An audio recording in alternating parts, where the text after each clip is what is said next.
मेरी आवाज़ बता दें कमेंट में। वालेकुम सलाम खान जी।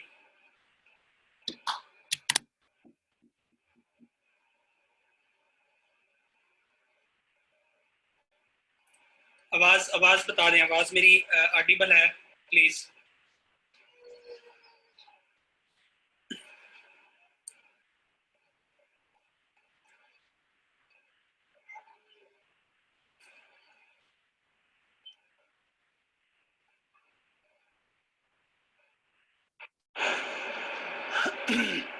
आवाज़ आ रही है मेरी आवाज़? बच्चे साउंड बता दें।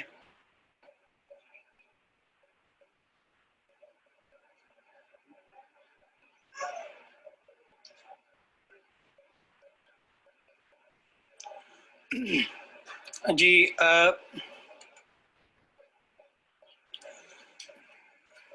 मैं पहले शुक्रिया अदा करना चाहता हूँ मियाँ शफीक साहब का कि उन्होंने ऐसा एक प्लेटफॉर्म मुहैया किया हमें कि हम डायरेक्टली आप लोगों के साथ टच में आ सकते हैं।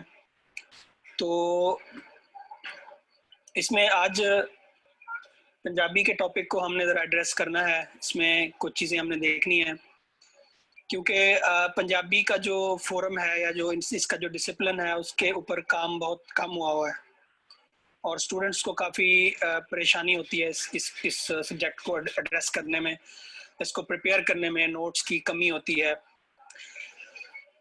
मेरा क्योंकि पंजाबी का थोड़ा सा इस तरह बैकग्राउंड है कि मैंने इंटर में भी पंजाबी ऑप्ट की थी एज ऑप्शनल सब्जेक्ट, ग्रेजुएशन में भी और उसके बाद सीएसएस में भी और पीएमएस में भी।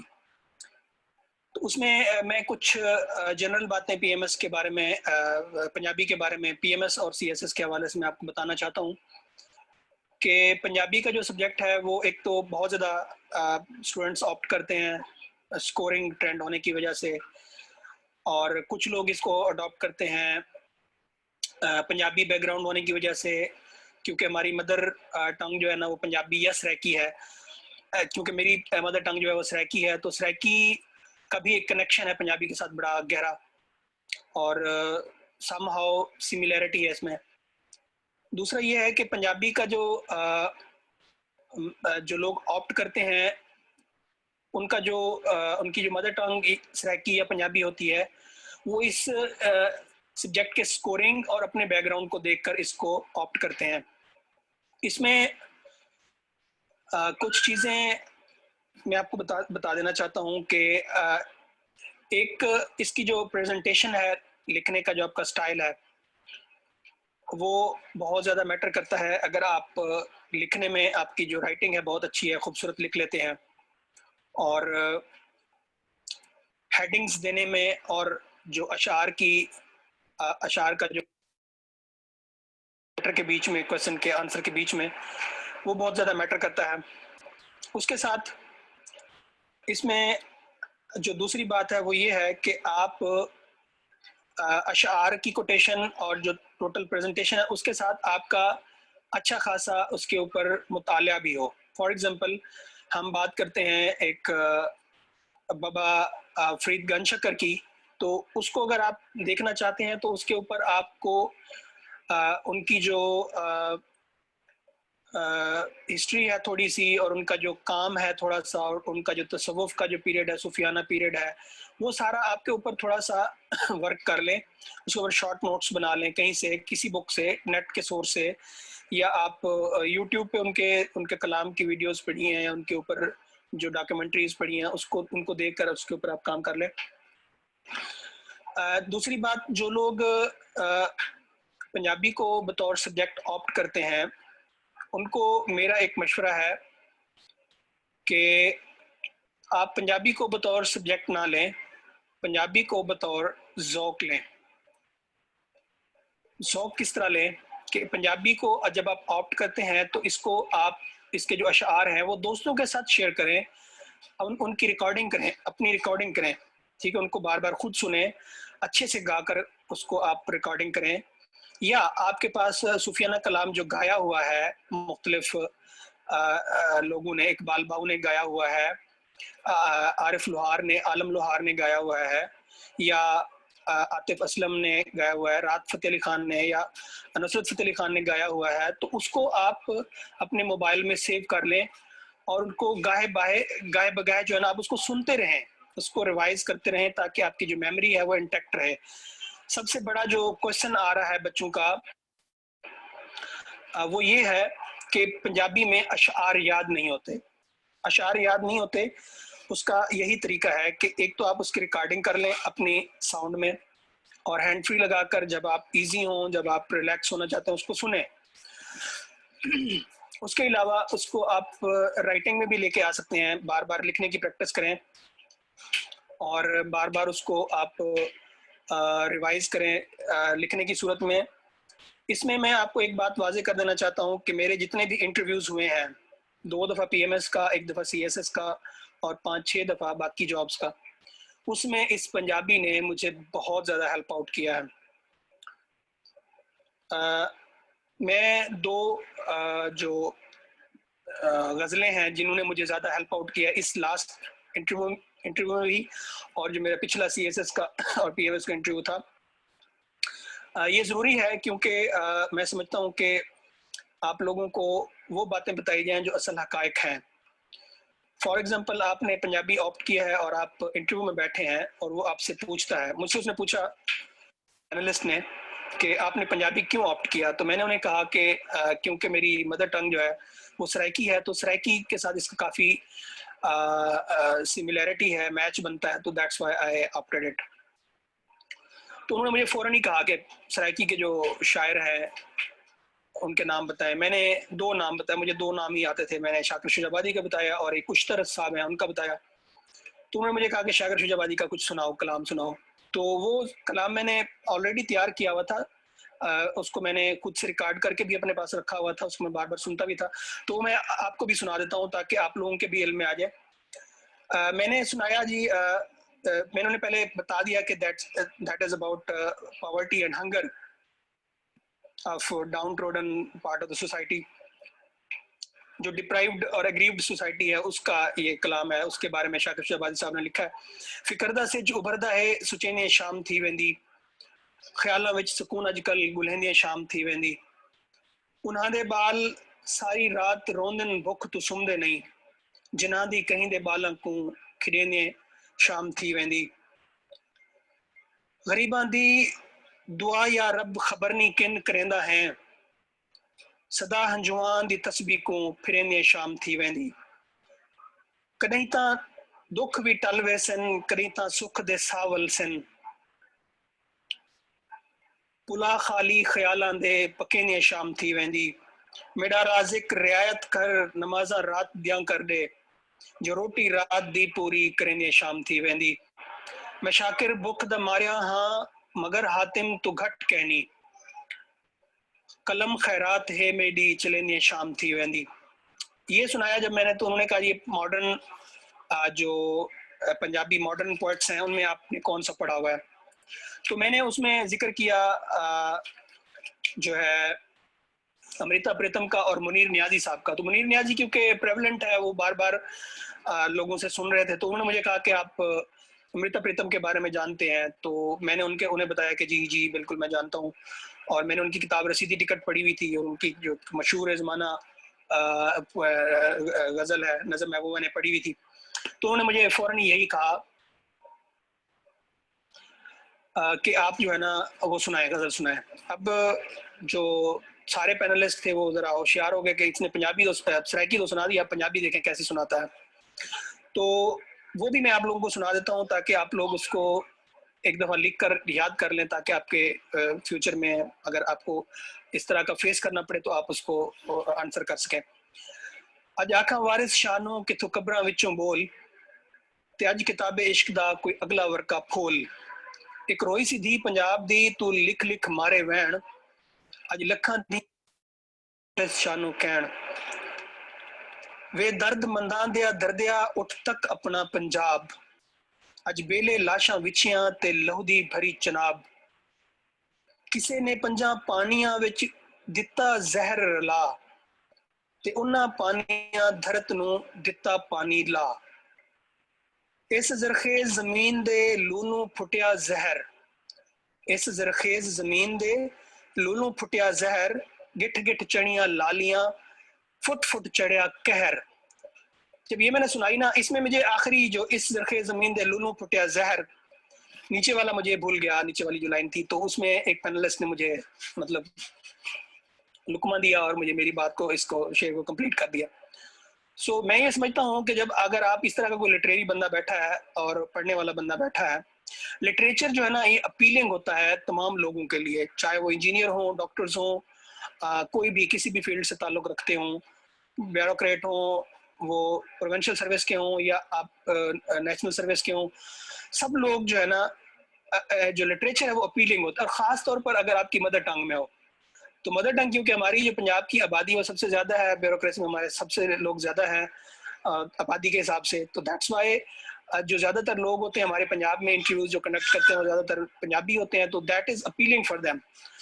तो ये वो लोग जो है ना उनको अपील करता है। आप इसमें एक लिवरेज कायम कर सकते हैं अपने इंटरव्यू में। हमारा जो मेन टॉपिक है वो पंजाबी जुबान दा पिछोकड़ है, उस पर हमने थोड़ा सा आज डिस्कस करना है।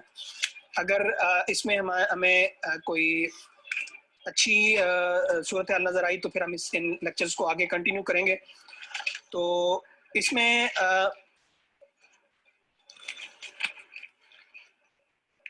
मैं एक बात वाज़ेह कर देना चाहता हूँ यहाँ पर कि पंजाबी ज़ुबान और बोली, क्या पंजाबी ज़ुबान है या पंजाबी एक बोली है?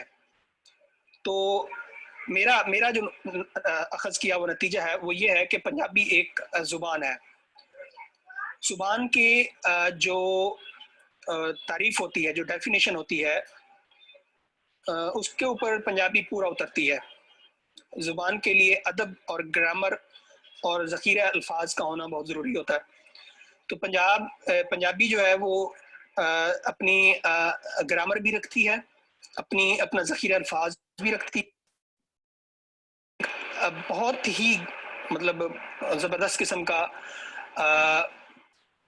वो है बैकग्राउंड है, मतलब सूफियाना अंदाज में भी, सूफी तौर पर भी वो बड़ा रिच लिटरेचर है हमारे पास। और अगर दूसरी तरफ आप देखें कहानी में अदब की जो दूसरी सिनफें हैं, जैसे आप नाच की सिनफ देख लें, लोकगीत की सिनफ देख लें, या आप लोरी और टप्पे, माये, दोड़े देख लें, सारे ये लोकगीत की जो किस्में हैं, ये बहुत ही रिच है और बहुत ही वास्ट है। आपको अब तो पंजाबी जो है ना वो प्रिवेल कर रही है ड्यू टू सरदार सिखों की वजह से, पंजाबी पूरी दुनिया में फैल रही है और बहुत ही फैल रही है। तो इसमें जो दो तीन बातें हैं वो ये है कि पंजाबी को आपने जुबान लिखना है, बोली नहीं लिखना। बोली वो होती है जो किसी जुबान की शाख होती है, ठीक है, और उसका अपना अदब महदूद होता है, मतलब होता है टू सम एक्सटेंट, लेकिन वो महदूद होता है या रिटन फॉर्म में नहीं होता, या फिर उसका ज़ख़ीरा अल्फाज या उसकी जो ग्रामर है वो इस तरह ऑर्गेनाइज्ड तरीके से नहीं होती। तो इसमें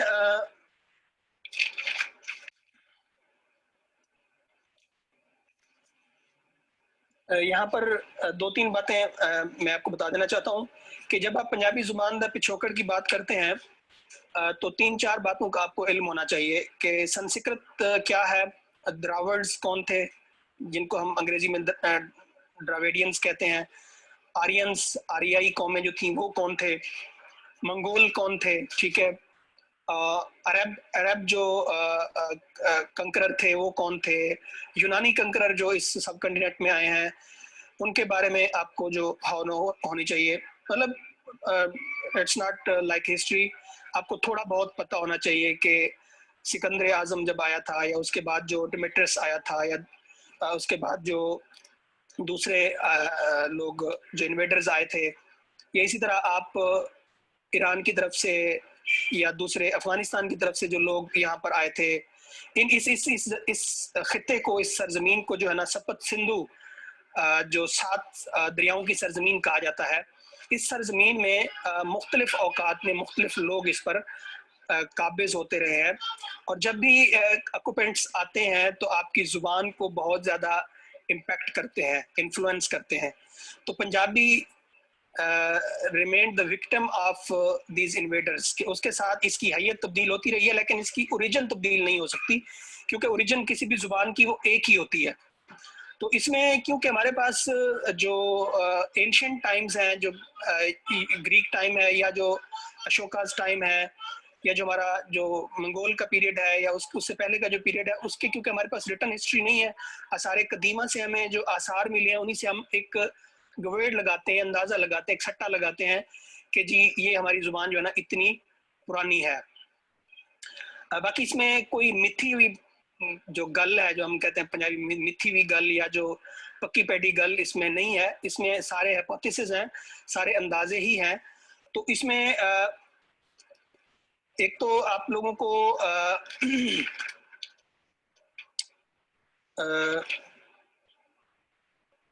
मैं उसमें कुछ टर्म्स आपको बता देता हूँ।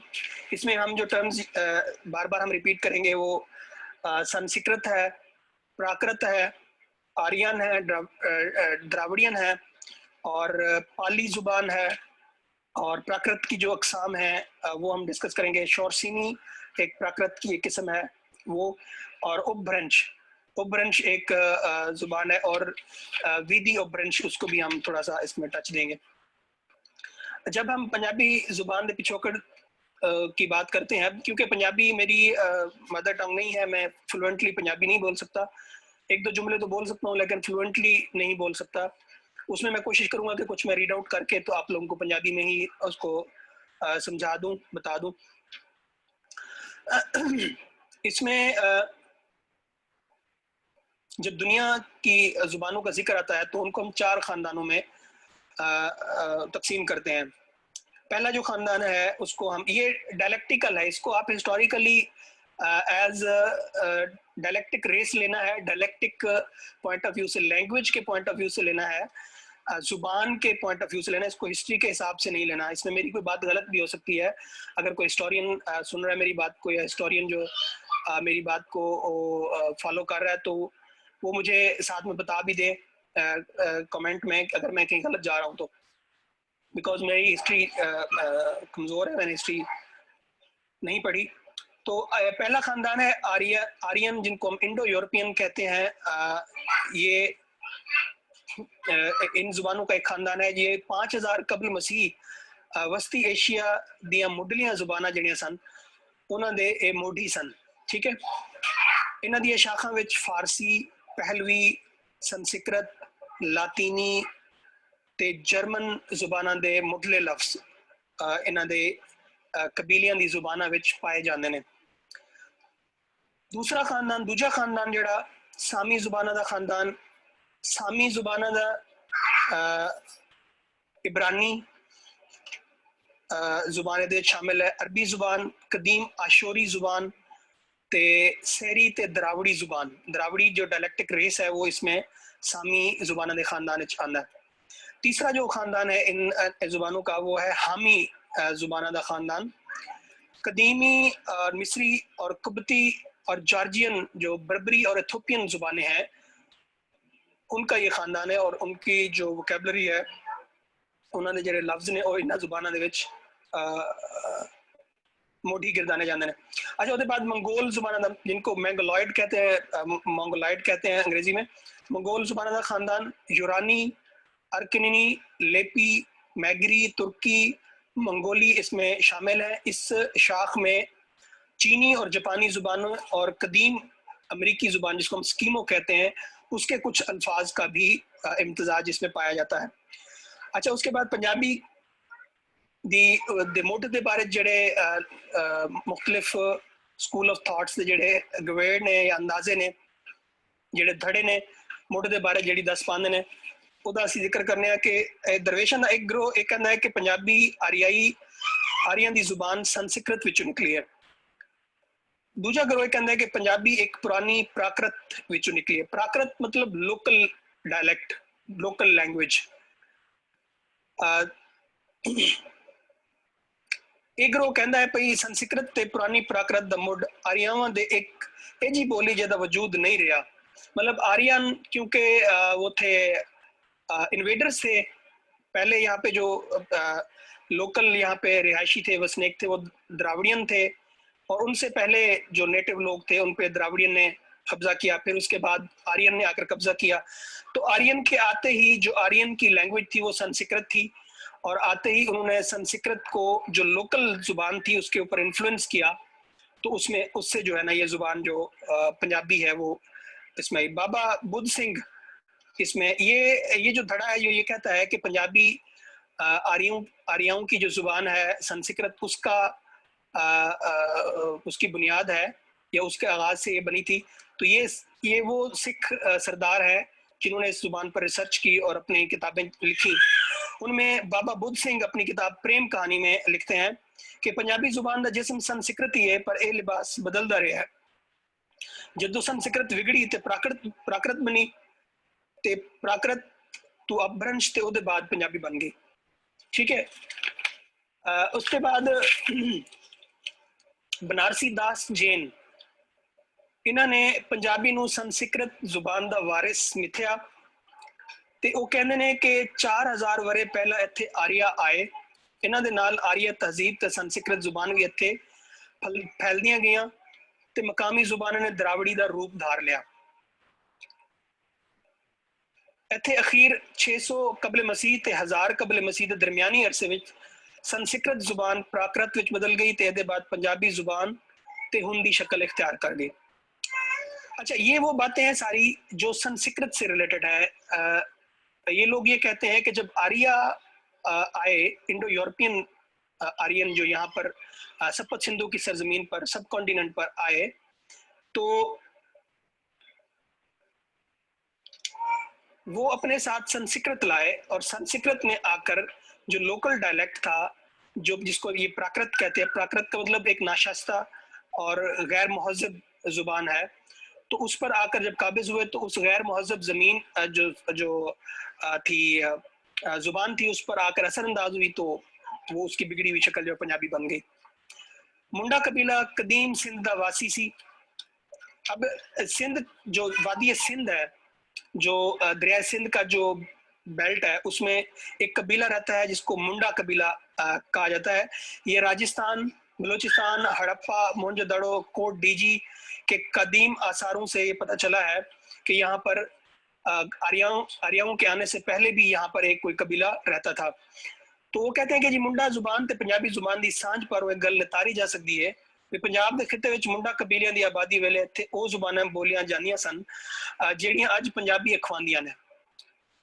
उसके फिर वो सबूत भी देता है कि सांझे लफ्ज जैसे मुंडी, खुरी, पीढ़ी, अनाज, अन्न पानी, दाना पानी, ठीक है, गुड़, बबूल, बड़, धतूरा, निम, पपीता, चांदी, हांडी, चोला, चाटी, जंगेरा, भाड़ा, पसराओ, तांग, ये वो लफ्ज हैं जो मुंडा कबीलिया की जो लोकल जुबान थी उसमें ये बोले जाते थे और अब पंजाबी में भी बोले जाते हैं। तो इस धड़े का ये कहना है कि मुंडा कबीला जो आर्यों से पहले रहता था, कहा यह जाता है कि मुंडा कबीला की जो जुबान के अल्फाज थे वो अब की जुबान पंजाबी में बोले जाते हैं। इसका मतलब ये है कि पंजाबी उस वक्त भी मौजूद थी जब आर्यन यहाँ पर नहीं आए थे। ये इस आर्ग्यूमेंट को सपोर्ट करता है। उसके बाद पंजाबी जुबान ते उहदा लिटरेचर। मोहन सिंह दीवाना ने अपने एक मजमून में संस्कृत में पंजाबी दा माखज मनन ते इसरार किया है। मैंने आपको बताया है कि सरदार जितने भी राइटर हैं वो संस्कृत को ही पंजाबी की बुनियाद मानते हैं, लेकिन जो हमारे लोकल पंजाबी हैं, पाकिस्तानी पंजाबी हैं, वो ये कहते हैं कि नहीं, संस्कृत बाद में आई, पंजाबी का वजूद पहले से ही मौजूद था। पंजाबी दा माखज मनन ते इसरार किया संस्कृत नूं ते बहुते सारी मिसालां दे के पंजाबी ते संस्कृत दे लफ्ज़ राही साबित किया है कि पंजाबी संस्कृत तो निकली है। अब संस्कृत और पंजाबी के लफ्ज़ में भी सिमिलैरिटी है, वो इसमें जैसे सर, शर और अख पंजाबी का लफ्ज़ है और अखेती जो है संस्कृत का लफ्ज़ है। इस तरह कक्कड़ जो है वो पंजाबी का लफ्ज़ है, कक्कत जो है वो संस्कृत का लफ्ज़ है, कपड़ा पंजाबी का लफ्ज़ है, पट जो है वो संस्कृत का लफ्ज़ है, जूं पंजाबी का लफ्ज़ है और संस्कृत का जो लफ्ज़ है वो यूं है। इस तरह घड़ा, घट, पीर, पाओ, नास, नासका, कनक, कनक, हथ, हथ, संस्कृत पंजाबी का पहला रूप है। ये इनका जो मोहन सिंह दीवाना साहब हैं वो ये कहते हैं कि संस्कृत पंजाबी दा पहला रूप है। आर्यई लोगों ने अपने तो पहले जिन्ना ਨੂੰ ਮਫਤੂ बनाया ਤੇ ਜਿਹੜੀ ਧਰਤੀ ਉੱਤੇ ਕਾਬਜ਼ ਹੋਏ ਉੱਥੇ ਕਿਹੜੀ ਜ਼ੁਬਾਨ ਬੋਲੀ ਜਾਂਦੀ ਸੀ ਤੇ ਉਹ ਲੋਕ ਕੌਣ ਸੀ, ਇਹਦੇ ਬਾਰੇ ਚ ਕੋਈ ਮਿੱਥੀ ਹੋਈ ਗੱਲ ਸਾਹਮਣੇ नहीं आती। राधा कमोद मुखर्जी इंडस सिविलाइजेशन के किताब के राइटर है, वो कहते हैं कि हड़प्पा मोहनजोदड़ो से मिलने वाली जो इंसानी खोपड़ी है उन पर तजर्बे से ये नतीजा अखज हुआ है कि आर्यों के आने से पहले वहां पर हबशी, असड़क और द्रावड़ आ चुके हुए थे। और जदीद माहिर लसानियात जो आसिफ खान हमारे पाकिस्तानी हैं, वो एनुल हक फरीद कोटी जिन्होंने किताब लिखी पंजाबी जुबान दी जड़ा, ते आसिफ खान ने किताब लिखी पंजाबी जुबान दे अज्ज़ाए तरकीबी, उन्होंने बहुत सारे हवाले नाल ये साबित किया है कि पंजाबी जुबान जिहड़ी है सगों संस्कृत का हिस्सा नहीं पर वो द्रावड़ी पहचान रखती है, वो द्रावड़ियन जुबाना दे दरमियान मौजूद सी। अच्छा, ये बात डॉक्टर शहबाज मलिक ने भी अपनी किताब में इस बात पर जोर दिया है कि पंजाबी जो जुबान है वो द्राविडियन दौर की जरूर है लेकिन वो द्राविडियन है नहीं, द्राविडियन किसी डायलेक्ट का हिस्सा नहीं है, बल्कि वो द्राविडियन लैंग्वेजेस के दरमियान में अपनी एक अलग पहचान के साथ मौजूद थी। अब आप ये लिख सकते हैं, ये कह सकते हैं कि द्राविड़ी जुबान जो पंजाबी जुबान है ये द्राविडियन दौर से आर्यन दौर से इन तमाम अदवार में मौजूद जरूर थी लेकिन असर लेती रही है, मुख्तलिफ जुबानों का असर जरूर लेती रही है। अब इस बात पर यह भी साबित नहीं किया जा सकता कि अगर आप उस बात किसी जुबान पर अगर किसी जुबान का असर मौजूद है तो इसका हरगिज हरगिज ये मतलब नहीं है कि ये जुबान उसका हिस्सा है। असर हर जुबान लेती रहती है, with passage of time, time गुजरता रहता है और वो जुबान अपनी जो अपनी हैयत है, अपनी जो सूरत है, अपना जो जिस्म है तब्दील करती रहती है। अब आसिफ खान ने जो हवाला दिया है वो द्राविड़ी और पंजाबी जुबान का जो मिक्सचर है वो बताया है। वो कहते हैं कि जी द्राविड़ी जुबान में प्यो वालिद को कहा जाता है, इस तरह प्यो पंजाबी में कहा जाता है, मत मत, मोरख मोरख, चाटी चाटी कहा जाता है। द्राविड़ी में अट्टी अट्टी कहा जाता है, लोन लोन कहा जाता है, वल वलना किस तरह कहा जाता है। अब बात आती है जी इस लसानी तजर्बे से ये साबित हुआ कि पंजाबी जुबान दा मुढ़ संस्कृत नहीं सगों द्राविड़ी जुबान है जिहड़ी द्राविड़ आर्य लोगों के आवन तो पहला बोलते सन। ठीक है, अब इसका इर्तका है और उसमें मुख्तलिफ जुबानों का उसके ऊपर असर है। आर्य लोग 1500 कबल मसीह विच बरे सगीर आना शुरू होए ते इथों दे वसनीक द्राविड़ां नूं शिकस्त दे के हाकिम हो गए।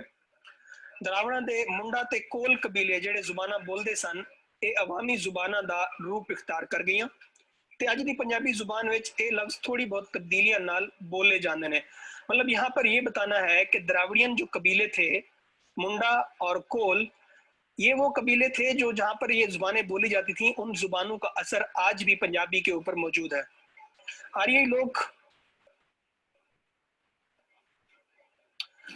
आर्यई लोग जो कोशिश की थी कि संस्कृत अवामी जुबान तो वखरी रवे। अब क्योंकि आर्यई अपनी एक पहचान जो लिंग्विस्टिक आइडेंटिटी थी वो उसको मेंटेन रखना चाहते थे तो उन्होंने कोशिश की कि संस्कृत जो है वो आम जो लोकल प्राकृत है जिसको वो गैर शाइस्ता और गैर महज़ब जुबान कहते हैं, वो कहते हैं कि उससे उसके असर से महफूज रखने के लिए ये करें कि उसके ग्रामर के जो असूल हैं वो हम सख्त बना दें ताकि जो मकामी जुबानें हैं वो उसमें असर ना कर सकें। तो सख्त असूल बनाने के बावजूद भी द्राविड़ी जुबान जो है ना वो संस्कृत में रच बस गई और जो पंजाबी बोली आज बोली जाती है उसमें संस्कृत और द्राविड़ी डायलेक्ट जो है वो दोनों पाए जाते हैं। इसमें जैसे द्राविड़ी, संस्कृत और पंजाबी इन तीनों का जो कंपैरिजन है अगर उनको अल्फाज की सूरत में करें तो कनक कनक कनक, मुख मुख मुख, नीर नीर नीर, पुल पुष्प फुल, फूल जो है उसको द्राविड़ी में पुल कहा जाता है, संस्कृत में पुष्प कहा जाता है और सराइकी पंजाबी में फुल कहा जाता है। इस तरह गढ़ा, घोटक, घोड़ा, गढ़ा जो है द्राविड़ी में कहा जाता है, घोटक संस्कृत में घोड़े को कहा जाता है और पंजाबी में घोड़ा। आर्यों ने अवामी जुबान नू प्राकृत बना दिता। भाई प्राकृत मैंने बताया है कि ये वो लोकल डायलेक्ट है जो आर्यों के आने से पहले वहाँ के द्राविडियन बोलते थे। तो आर्या जो है ना इसको प्राकृत इसलिए कहते थे कि वो इसको गैर शाइस्ता जुबान समझते थे। जाहिर है जो हाकिम होगा उसकी जुबान ही इन्फ्लुएंस करेगी।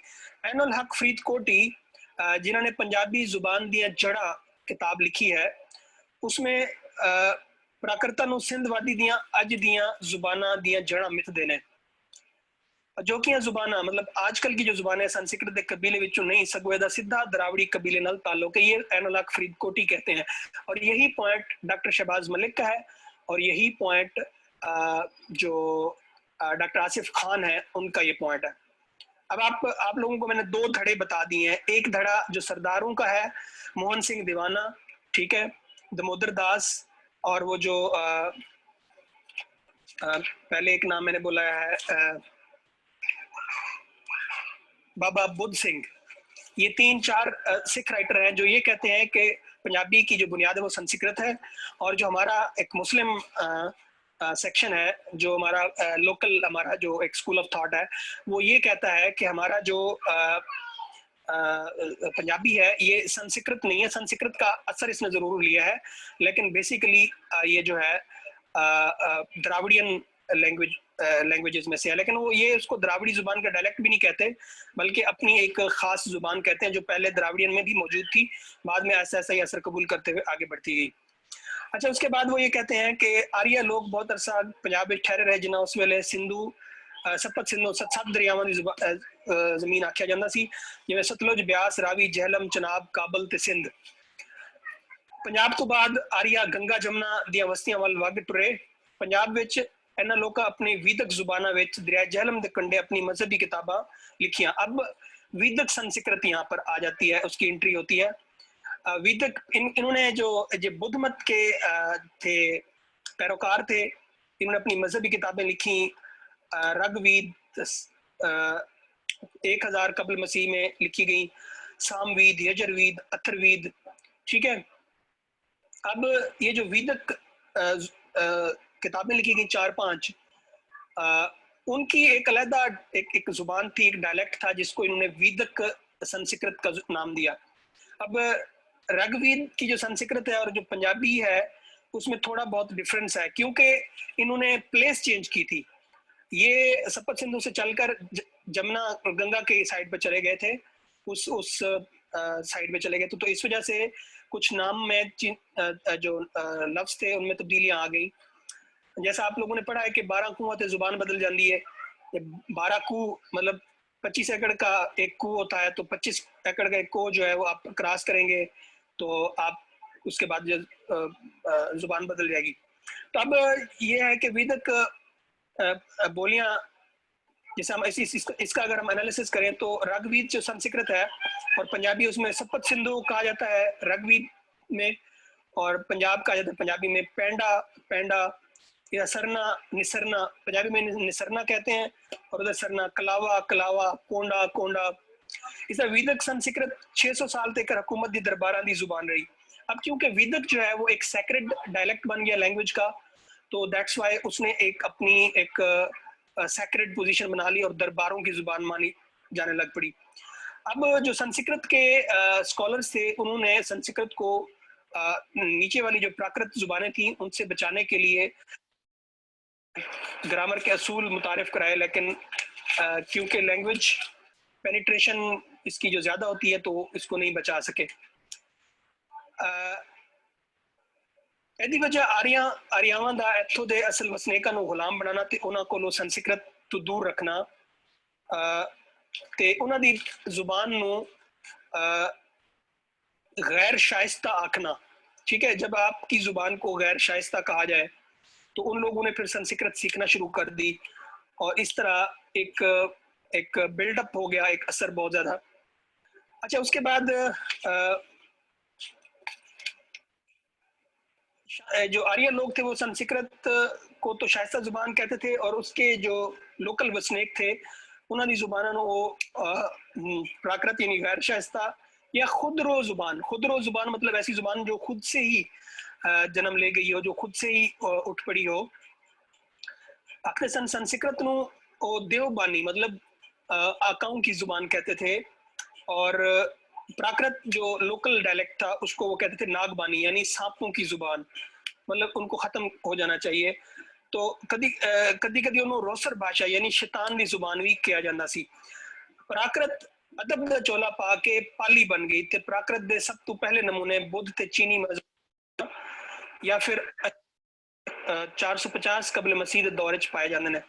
अब प्राकृत जो लोकल डायलेक्ट था उसमें जब थोड़ा थोड़ा अदब इन्वॉल्व होने लगा तो वो पाली, उसको पाली कहा जाने लगा कि वो अदबी जुबान बन गई और अदब के तौर पर from generation to generation transfer करने लग पड़ी। तो इस तरह वो अपनी एक पहचान बनाने लग पड़ी, तो उसका नया नाम जो था वो पाली रख दिया गया। पाली जब अदबी जुबान बन गई तो ਇਹਦੇ ਉੱਤੇ शौरसेनी प्राकृत यानी मिथरा दे नेड़े दे इलाकियां ने असर पाया। ठीक है, जो दरियाओं के आसपास के इलाके थे या जो सतह मुर्तफा के जो इलाके थे, खुले इलाके थे जहाँ पर वैगाबॉन्ड लोग ज्यादा हैं जो ट्रैवल करते रहते हैं, तो शौरसेनी प्राकृत जो थी उस पे उसने जो है ना आपकी जो इनकी जो पाली जुबान थी, जो लोकल अदबी जुबान थी, उस पर असर किया। अशोक के मरने के बाद बुद्ध मत जिवाल में आया और संस्कृत जो दोबारा से वो जुबान बन गई, लोकल डायलेक्ट बन गया। इस मौके पर संस्कृत दे आलमा ने स्कॉलर्स ने जब इसके ऊपर बहुत ज्यादा जोर दिया तो संस्कृत जो है ना वो बिगड़ कर शौरसीनी बन गई, मतलब वो ऐसी जुबान बन गई जो दोनों सूरतों में दरबार में भी और लोकल जगह पे भी बोली जाती थी। हौली हौली प्राकृतन का घेरा मोकला होंदा गया तो संस्कृत सुंगड़दी सुंगड़दी सिर्फ दरबारा दे वलगन तक दी जुबान रह गई। प्राकृत प्राकृतरा हिंदुस्तान के शुमाल विच अपनी जड़ा दूर दूर तक फैलाने विच कामयाब हो गया। अब जो संस्कृत थी अपने महदूद जो उनके लफाजी थी या उसके ग्रामर के जो सख्त असूल थे उसके मुताबिक वो महदूद होती गई। अच्छा, मशहूर प्राकृतों में से जो शौरसीनी प्राकृत है, मागधी प्राकृत है, पुशापी, महाराष्ट्री और अरध मागधी ये प्राकृत है। मतलब जो लोकल डायलेक्ट थे वो मुख्तलिफ जुबानों पर, जैसे हमारी पंजाबी के लहजे हैं, जैसे माझी है, धरावड़ी है या रांगड़ी है, या जो है ना हिंदको है, सराइकी है, ये इस तरह के जो लहजे बोले जाते हैं पंजाबी के सारे, तो उसमें इसी तरह प्राकृत के भी वो लहजे थे जिसको हम पशापी, शोरसीनी, मागधी, जो मुख्तलिफ इलाकों से दरियाओं के पार जो है ना वो कुछ और होता था, एक दरिया पार करने के बाद जो है ना वो कुछ और जुबान बने। तो पुशापी प्राकृत जो है पाली जुबान का एक रूप सी, ते पुशाप के इलाके यानी पंजाब, पुशाप पंजाब को कहा जाता था, उस इलाके में ये बोली जाती थी। और यही पुशापी प्राकृत है जो बाद में उपभ्रंश बनी और प्राकृत संस्कृत से मतलब आंख मचोली खेलते हुए अपनी असल हैयत में आकर अपभ्रंश बन गई। तो अब प्राकृत का रूप अपभ्रंश दे रूप विच आन दा वेला मुसलमाना दे आन दा वेला है। मतलब अब जो प्राकृत जो लोकल डायलेक्ट चल रहा था, अब मुसलमानों का जो एंट्री थी इस सब कॉन्टिनेंट में वो ट्रेड की सूरत में थी। तो ट्रेड में क्योंकि लोकल डीलिंग होती है, पब्लिक डीलिंग होती है, तो उसमें जाहिर है फिर आपने जब आकर लोकल लोगों से डीलिंग की तो उसमें अरबी, तुर्की और फारसी की जो लिसानी रिवायात हैं उसका असर आना शुरू हो गया और ये जो जुबान है ये और अपनी जड़ें मजबूत करती गई। इस तरह हिंदुस्तान में इस्लाम आन तो पहला मुसलमान ताजिर यूनानी तुर्की ते ईरानी जुबाना काफी असर है। उसके बाद हम जब आप बात करते हैं चौथी सदी कबल मसीह की, उसमें ये था कि झेलम के मतलब उस किनारे पर झेलम के किनारे पर जब सिकंदर आजम ने हमला किया तो राजा पोरस के साथ इनकी जो लड़ाई हुई तो उसमें फौजी छावनियां बनाई गई और फौजी दस्ते मुकर्रर किए गए, तो उसकी वजह से भी लैंग्वेज काफी यूनानी असर उसके ऊपर आया लोकल पेनिट्रेशन के साथ। तो फिर उसके बाद सिकंदर दे मगरों डिमेट्रस आया ते हरमीवस आया। ਉਹਦੇ ਬਾਅਦ 250 ਵਰੇ यूनानिया ने सियासी ਤੇ ਲਸਾਨੀ ਬਾਲਾਦਸਤੀ ਇੱਥੇ कायम रखी। पंजाब ਵਿੱਚ यूनानी अल्फाज जिस तरह कानून, सोफोस, सूफी, फलगम कहा जाता है यूनानी में और बलगम कहा जाता है पंजाबी में। इस तरह चीरो, चीरो मतलब जराह जो चीरने वाला होता है। अमृतो, अमृत, सपत, सत, थरियाक, तरियाक, आबनूस, आबनूस, थापू, ताबूत, कीमिया, कीमिया, देका, धागा, ये वो लफ्ज हैं जो इंट्रोड्यूस हुए। 712 का टाइम आता है जब मोहम्मद बिन कासिम ने दीबल पर और मुल्तान पर हमला किया, तो अरबी जुबान का जो है ना गलबा इसके ऊपर गालिब आने लगा। ठीक है। बाद में शुमाली पहाड़ी इलाके तो तुर्क, पठान, मंगोल और मुसलमान लश्कर वारी वारी हिंदुस्तान पर हमलावर होते गए, तो उस तरह फारसी, पश्तून और तुर्की जुबानों का पर भी असर हुआ, जैसे कहवा, अमीर, दुआ, हलवा, रब, खैरात, हलाल, हज, अजल, सवाब। इस तरह अरबी में तस्बी, तरावी, गरीब जो है पंजाबी में बिगड़ कर तस्बी, तराबी, गरीब बन गए लफ्ज। इस तरह कई अरबी लफ्ज गलत मफहूम में भी बदल गए।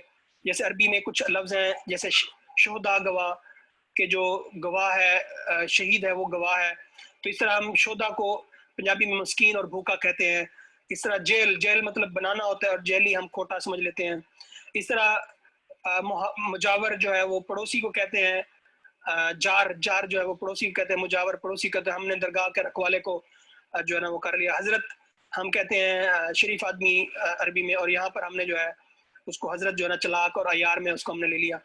तो अरबी और फारसी ने जो पंजाबी के ऊपर असर छोड़ा, फारसी ने, उसमें कुर्ता, रजाई, जुराब, दंगल, चूहा, जोश, शाबाश वगैरह के लफ्ज, और तुर्की के लफ्ज जो बेगम, कोच, तस्मा, तोप, वजीफा, वकील, कैंची वगैरह। इस तरह पंजाबी इसम जो पंजाबी लफ्ज जुबान का है इसमें भी इर्तका हुआ।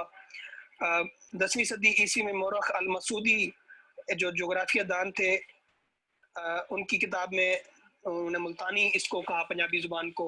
इस तरह अल बैरूनी ने अपनी किताब अल हिंद में इसको लाहौरी कहा। मियां मोहम्मद बख्श ने और शाह मुराद ने इनको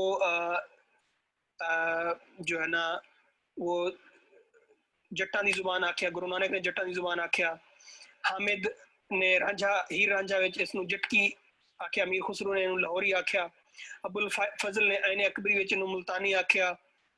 पंजाबी दा लफ्ज सब तो पहला हाफिज बरखुरदार रांझा ने इनु वरत्या सी। अच्छा, अब इसमें इसका हम कंक्लूजन करते हैं। मुकदी गल ये है कि पंजाबी जुबान ने अपनी मौजूदा शक्ल मुगलों के दौर तो पहला हासिल कर ली सी, जिवें कि बाबा फरीद दे शेरा राही जाहिर होता है। तमाम बुजुर्ग ते सूफी शायर ने टकसाली जुबाना नू लुकाई तक अपनाने का जरिया बनाया। टकसाली जुबान मतलब वो जो आम वर्तारू लैंग्वेज होती है, जो आम जुबान बोली जाती है, उसको पंजाबी जुबान में संस्कृत, पंजाबी जुबान दी माँ संस्कृत नहीं सगों द्रावड़ी है। ये इसका नतीजा है कि द्रावड़ी, और इसमें आसिफ खान और डॉक्टर शहबाज मलिक का एक नतीजा है, वो मैं आपको पढ़ के सुना देता हूँ। इसमें मैंने पॉइंट्स में लिखा हुआ है कि पंजाबी एक गैर आरियाई जुबान है, ये तो पक्की बात है। पंजाब की धरती उत्ते जेड़ा शख्स पहली बारी बोलिया होएगा और पंजाबी च बोलिया होएगा। अब इसमें इसमें इस पे डिबेट कर सकते हैं आप कि क्योंकि जुबान जो है अपनी वो हैयत तब्दील करती रहती है, तो जाहिर है जो पहला शख्स बोला होगा जिस जुबान में, वो नस्ल दर नस्ल तब्दील हुई होगी, और अब तक जो पंजाबी हमारे पास पहुंची है वो उसी जुबान की एक खासियत होगी। अच्छा जी, इंसान की तारीख पंजाबी की तारीख इको है। मतलब इस सब कॉन्टिनेंट में, बड़े सगीर में हम कह सकते हैं कि जो इंसान, जब पहला इंसान ने यहाँ पर कदम रखा होगा और उसने अपनी जुबान का जो असर छोड़ा होगा, वही उसी वो पंजाबी की जुबान हम गर्दान सकते हैं। उसके साथ पंजाबी दा द्रावड़ी, मंडियाई, हिंद आरियाई टब्बर दियां बोलियां नाल कोई ताल्लुक नहीं। अब ये आसिफ खान जो है ये कहते हैं कि पंजाबी का जो ना द्रावड़ी, आरियाई और जो मुंडा कबीला था या कौल कबीला था, उनके टब्बर के साथ इसका कोई ताल्लुक नहीं है। इसकी अपनी एक पहचान है। ये द्राविडियन में भी मौजूद थी, ये आर्याओं के दौर में भी मौजूद थी, और ये जो मुंडा कबीला और कौल कबीला था सिंध वादी का, जिसके आसार कदीमा मोहनजोदड़ो और कोडेजी से मिले हैं, तो ये उस वक्त भी ये लोग मौजूद, ये जुबान जो है वो मौजूद थी। पंजाबी बोली सगों मंगत नहीं बल्कि अपनी एक तमाम जुबाना की तारीफ दे उत्ते, जुबान की तारीफ दे उत्ते तमाम पहलुओं नाल एक मुकम्मल जुबान है। ठीक है, ये इसका एक गवेड़ है, इसका एक नतीजा है, सट्टा है, मुकदी गल है।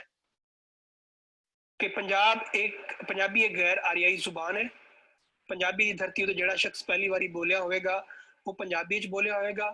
इंसान दी तारीख, पंजाबी दी तारीख इको ने मतलब एक ही है, ठीक है। उसके बाद पंजाबी, द्राविड़ी, मुंडा कबीला, कौल कबीला और जो हिंद आरियाई इंडो आरियंस हैं और जो टब्बर उनके जो डायलेक्ट्स हैं लोकल, उनका हिस्सा नहीं है, बल्कि अपनी एक खास हैसियत रखता है और ये पहले से ही मौजूद था। और पंजाब की बोली नूं मंगत बनन की लोड़ नहीं, बल्कि अपनी तमाम जुबान की तारीफ के तमाम पहलुओं की तारीफ पंजाबी कर दी है। अदब, ग्रामर ते लुगत मुकम्मल तौर पर एक जुबान है। बहुत बहुत शुक्रिया। कमेंट्स में आपने